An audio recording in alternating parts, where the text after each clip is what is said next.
I'm going to talk mainly about literary responses to the damage caused by industry in the past 2 centuries. Literature tends to focus on moral dilemmas. Writers certainly feel wonder and awe at the energy revolution, which has transformed and improved our lives. Energy is eternal delight, as Blake put it, but their greatest concern is with the destructive effects. For example, on health, especially among the working classes, the pollution of water and air, the damage done by mining and deforestation, not just to the environment, but also to human relationships and the quality of life, and perhaps most of all, the destructiveness of modern war, all made possible by industry. I'll start with a few general observations on environmental issues in literature, then I'll look briefly at a few authors, Ibsen, Chekhov, Zola, D.H. Lawrence, and J.M. Coetzee. These writers all have strong views on environmental matters at a time before environmental studies became a science studied at universities.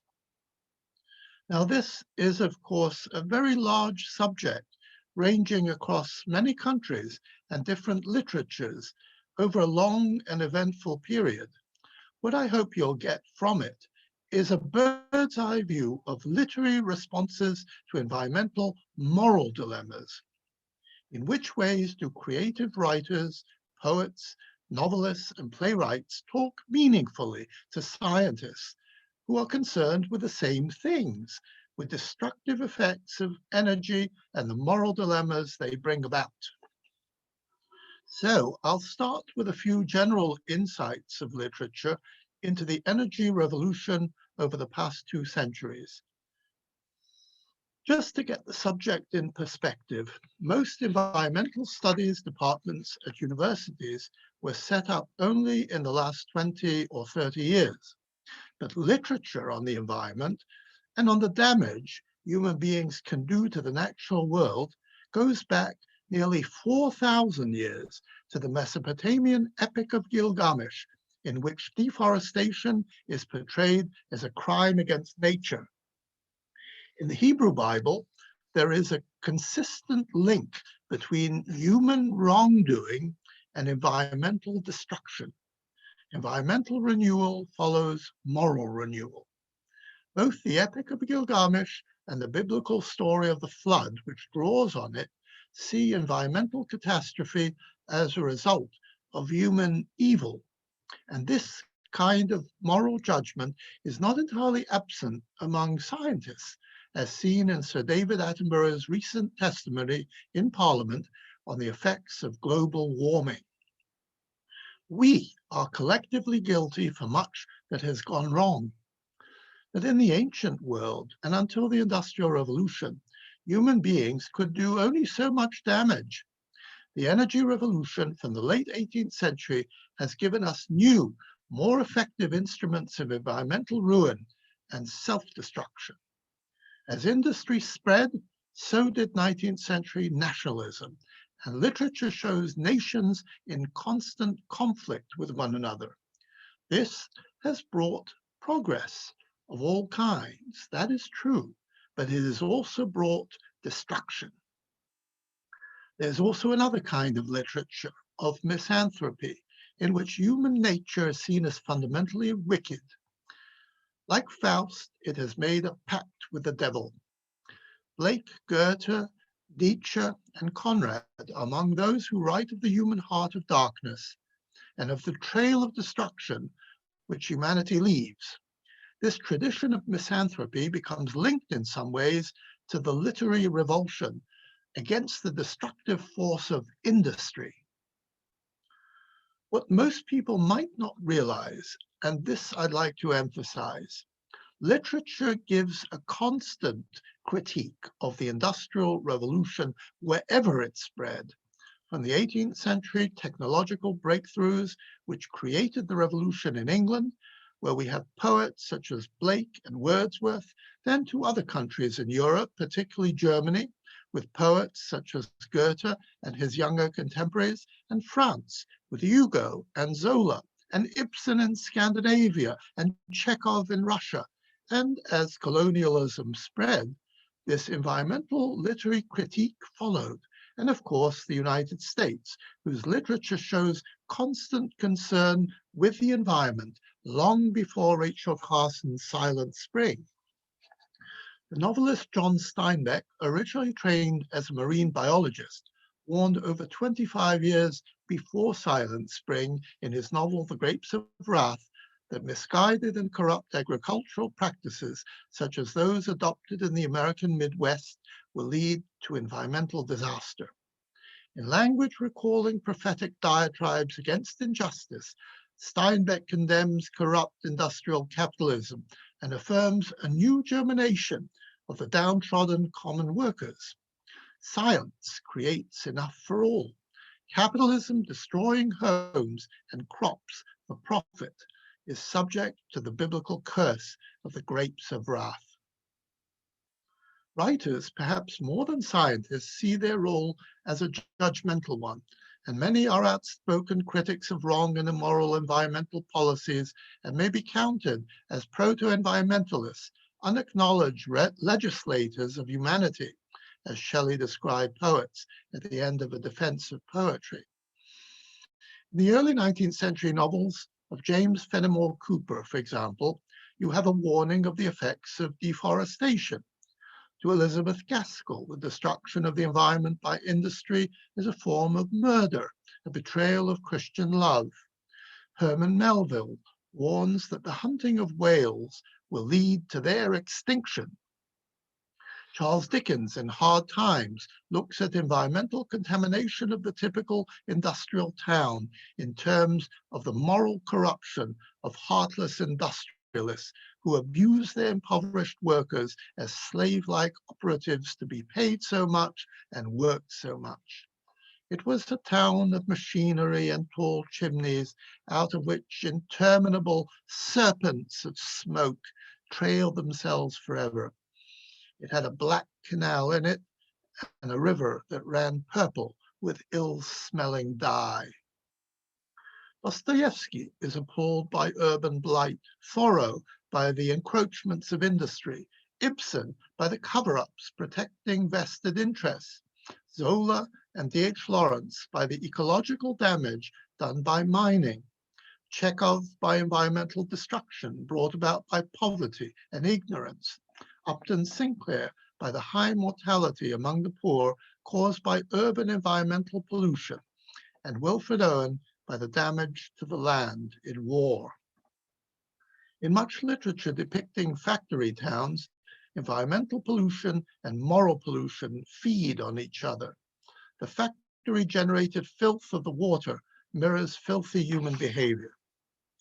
In Kafka's The Trial, the soot and smoke of the city symbolize, as does the fog in Dickens' Bleak House, the corruption of law, whose delays, obfuscations, and incompetence bring sickness and suffering.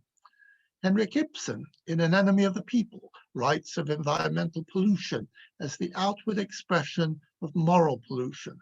Friedrich Nietzsche, in the prologue to Thus Spoke Zarathustra, laments that man is a polluted river. Thomas Hardy and Tessa the D'Urbervilles contrast the Eden of rural England with the destructive encroachments of industry. And T.S. Eliot, too, in The Wasteland, echoes the biblical prophets as well as Arthurian legend in linking moral and environmental pollution. The Wasteland, written 100 years ago, is perhaps the single most influential poem of the 20th century. It was written soon after and partly in reaction to the slaughter in World War I. Eliot portrays a civilization ruined and traumatized, its moral bankruptcy symbolized by biblical imagery of dead land with its stony rubbish, where there's only a heap of broken images, where the sun beats and the Dead Sea gives no shelter, the cricket no relief, and the dry stone no sound of water. Pollution of the Thames, empty bottles, sandwich papers, silk handkerchiefs, cardboard boxes, cigarette ends signifies a more general moral collapse. Looking back, in the century or half or so prior to the wasteland, a clear pattern is visible. Wherever industry goes, bringing its urban squalor, factories, trains, coal, overcrowding, increased pollution and sickness, low life expectancy, high infant mortality, deteriorating quality of life, and so on. Literature in all the growing industrial countries tends to be close behind, usually in a state of outrage, raising serious moral questions. Don't misunderstand me. I don't mean to suggest that writers do not recognize the beneficial and creative achievements and applications of energy. They do, from Milton to Orwell. Blake writes of energy with its new forms of harnessing and exploiting nature, not just as a force of destruction, but also as an age-old expression of enterprise and creativity.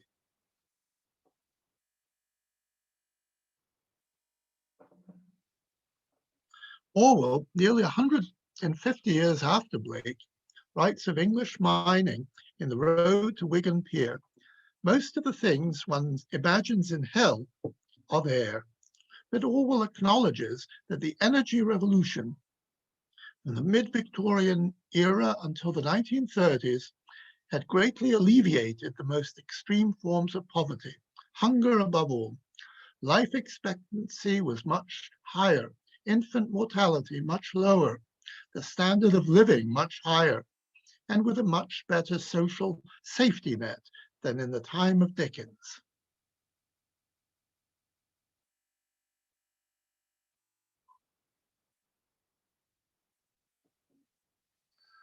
Still, writers tend to focus more on the damage energy does rather than the good it brings. Many of the moral issues raised by 19th century writers remain to this day, and these questions, I would like to emphasize, are far better expressed in literary works than in scientific papers. Literature is particularly good at presenting environmental degradation as degradation of humanity. The environment is felt by each individual, personally. Environmental corruption corrupts each individual life. So, what you have in literature is primarily an attack on destructive effects of industry, particularly on the working classes. The outstanding themes, as I've said, are with us, in some ways ameliorated, but in other ways distressingly worse. Pollution of air and water, of seas and oceans, the effects of mining and deforestation, and of course the effects of war. I'll turn now to various types of literary moral dilemmas in specific literary works. Deforestation in Chekhov's Uncle Vanya, water pollution in Ibsen's An Enemy of the People, mining in novels of Emil Zola and D.H. Lawrence, and war in J.M. Coetzee's novel The Life and Times of Michael Kay. So I will be looking at 5 different countries: late 19th century Russia, France, England, and Norway, and concluding with a leap to apartheid-era South Africa. I'll start with Chekhov on Russian deforestation.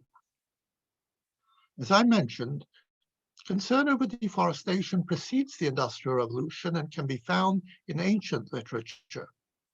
In England, laments for the shrinkage of forests go back to medieval times, but the English Civil War in the 1640s caused massive deforestation, after which John Evelyn, in Fubi Fugium of 1661, called for a program of national tree planting. And this was followed by Evelyn's book on trees, Silva, generally regarded as the start of modern forestry, with the aim of replanting England as a new Eden. In Russia, the forests are of course vaster than in England, and industry came later. Turgenev, for example, in stories of mid-19th century rural Russia, does not refer to the environmental damage of industry, but Chekhov, writing just a half century later, makes deforestation a central symbol of the deterioration of society and of personal relationships. In Uncle Vanya, Dr. Ostrov is an environmentalist shocked at the destruction of the forests by peasants desperate to survive. We've created nothing, only destroyed. The forests are shrinking, the rivers drying up, wildlife is becoming extinct, the climate's ruined, and every day the earth gets poorer and uglier. Please remember, this is in a play from 1897. In his passion for the environment, Ostrov is an imperial Russian crank. Only Sonia, Vanya's unglamorous daughter, loves and understands him. The forests mirror human nature. If they flourish, so do people. If they are cut down, all humanity suffers. The cut down forest, like the trees in the cherry orchard, is on one level symbolic of a fall in the quality of human relationships.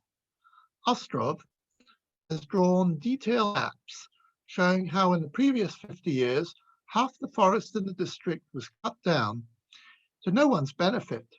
And in another 10 or 15 years, the entire forest is likely to vanish. In Ostrov, Chekhov creates a mouthpiece for his own grief for the destruction of the natural world, a grief reminiscent of poets such as Wordsworth and Hopkins. From deforestation in Chekhov to water pollution in Ibsen, in the play An Enemy of the People. In this play, as in Chekhov's, there is an environmental conflict of interest. Morality is pushed aside for economic reasons. The play is about polluted water in a Norwegian spa town. The spa doctor, Thomas Stockman, finds that the water is polluted and a serious health hazard. He wants to close the spa before there are deaths. The town's officials, including Stockman's brother, the mayor, decide that the health measures would ruin the town's economy, and so they deny the waters are poisoned. He denounced Stockman as an enemy of the people. Stockman fights back. He calls a public meeting to expose the scandal. He condemns the majority who stick to convenient lies. The town's water needs purification, but the town itself needs moral purification. It is poisoned by its parasitical citizens, by ignorance and poverty. Another environmental problem is mining. In novels such as Zola's Germinal and D.H. Lawrence's The Rainbow, in these works too, the reader often feels the power of economic interest against truth and conscience, health and human relationships.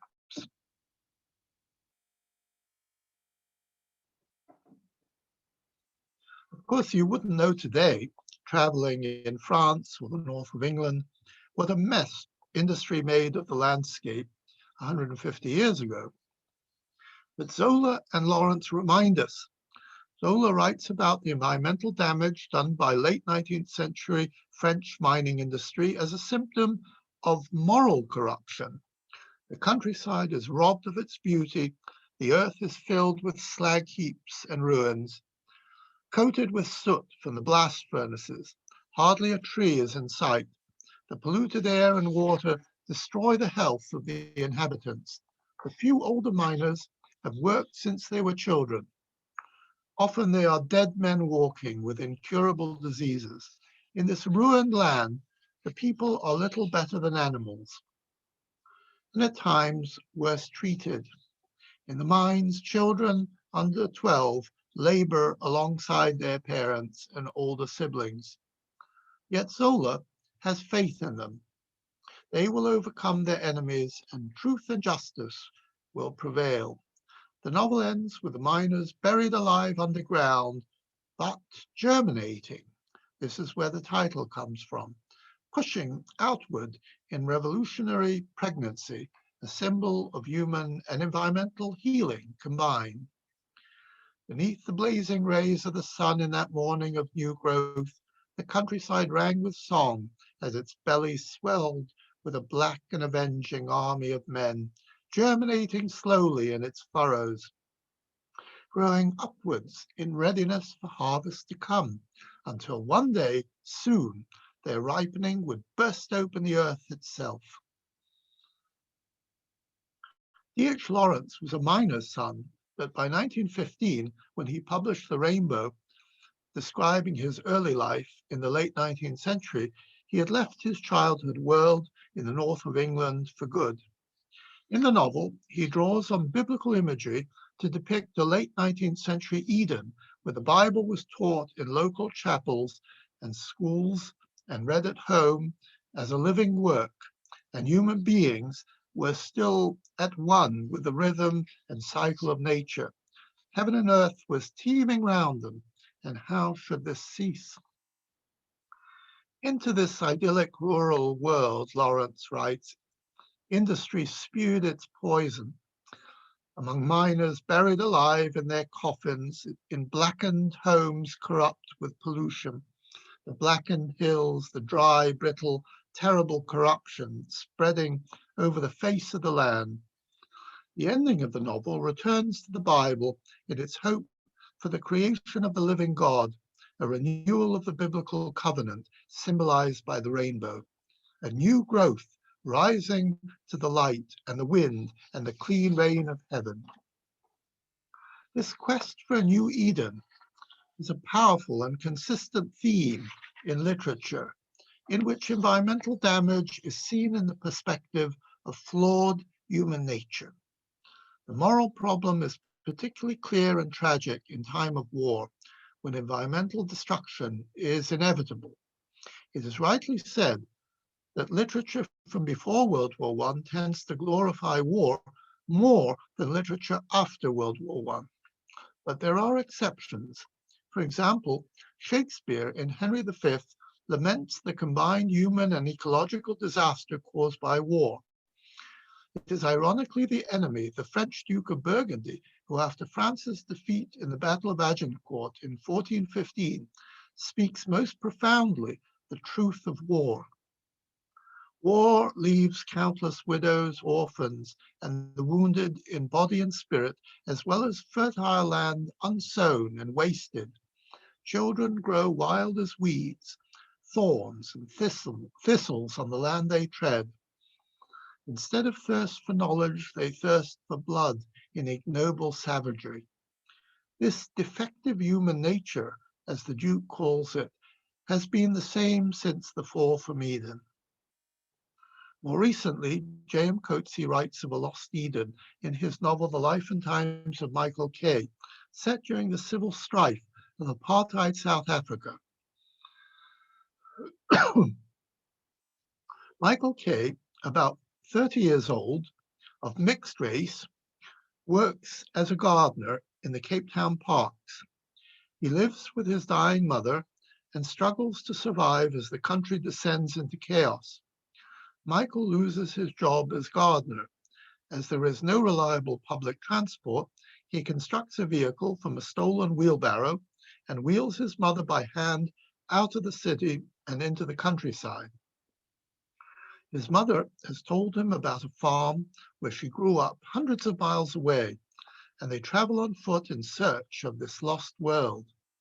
She dies on the way and is cremated in hospital. Michael continues the search, carrying her ashes. He comes across a remote deserted farm resembling her descriptions of her childhood home, and he scatters her ashes on the earth there. In this way, Coetzee suggests Michael Kay restores the biblical link with the soil. Living in a cave-like dwelling by day, he emerges at night to cultivate his little crop of pumpkins and melon. Michael finds his greatest pleasure watering the field, for he feels it is in his nature to be a gardener, joined to the earth, but fearful of human corruption and violence. Michael does not belong to the world of war surrounding him. He plants seeds, the army plants mines. He resists the idea of ownership, while the army violently asserts territorial control. He returns to a state of nature. Nothing he touches belongs to him, yet the earth belonging to no one belongs to all.